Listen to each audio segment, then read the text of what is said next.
Welcome back to another episode of the Julie Laughton podcast. We're going to talk about the art of creating beautiful kitchen design. Welcome to the Julie Laughton Living Podcast, the place to get advice, tips, and tricks to building the life and luxury home of your dreams with 30-year business owner, designer, and builder, Julie Laughton. It all starts with a good plan. This is Julie Laughton Living.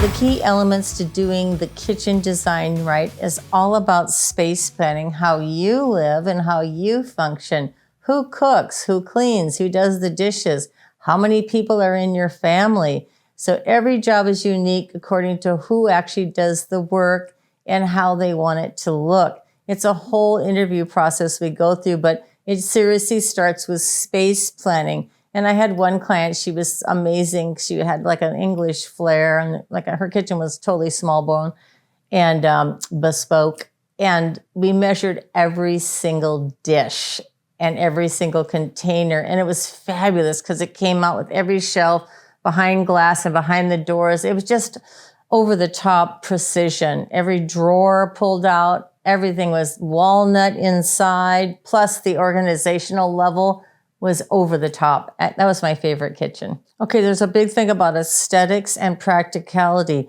I have a lot of clients who want white marble. I had one client, I told her she's a little crazy. She wanted polished white Calcutta marble at the beach, and she had a husband and 2 boys. So the whole family, the majority of the family were men.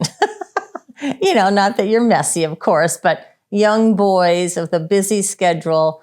So she had kids that, so I said, don't do it. Don't do polished white marble. So your option to make it more logical for you and carefree is polished white Calcutta porcelain. It's identical in the look and it's bulletproof, stain-proof. You just have to wipe it down. You spill something, no big deal. Marble's very hard to maintain when it's polished. So if you're going to do marble, do it honed. The most common mistakes for a kitchen remodel is not maybe overthinking it or not thinking of the basics. Like I said, the space plan. The kitchen, I like to take kitchens and make them look like a library or part of the home. When they're open, the new concept, when they're open, they can look like part of the furniture, no problem. But the thing is, they have to be functioning as you need for daily living, cleaning, maintenance, all that has to come into play. So some people might, they want maybe a kitchen that doesn't look like a kitchen, or they probably want to use the materials that aren't going to be so good for daily use. So there's a whole litany of things we have to go through, because I don't mind making it look like it's not there, but you really have to it's practicality comes in. You got to always do space plan and practicality. Okay, so when I first started out in this business, I did custom kitchens in New York City and, 1,000 square foot, $1 million condos. So my space planning background is intense. I like to use every square inch. So when we don't have a lot of space, you got to make sure you don't have a lot of stuff. You get one set of pans, one set of dishes, one set of glassware. So you got to condense if you have a really tiny space. And, the pull-out pantries hidden behind walls, that's a great way to save space. But we also might go around the corner and use another walk-in or hall closet as part of the kitchen space. So it's really important to really space plan and keep it all together. But when it's tight, it's tight. You got to eliminate your stuff. Okay, so the biggest thing about kitchens, I don't like to do trendy. So I do timeless. What does that mean? Don't do the latest in the trend. Like, I know brushed gold's great, but it might not go with the rest of your house, and it's a trend, even though it was done in the 60s. It's beautiful if it's done all over the house and it's in sync, but so the biggest thing, which is my pet peeve, is backsplashes that are trendy and colors you're stuck with. So I always do natural stone counters, whether they're man-made or natural, and natural stone backsplash, whether it's the same material or similar, or even just the slab continued. Keep it simple. Change your pots, change your decoration, change your dishes, but do the cabinets and the countertops and the floor timeless colors that go with the theme of the house and what you're looking out the window.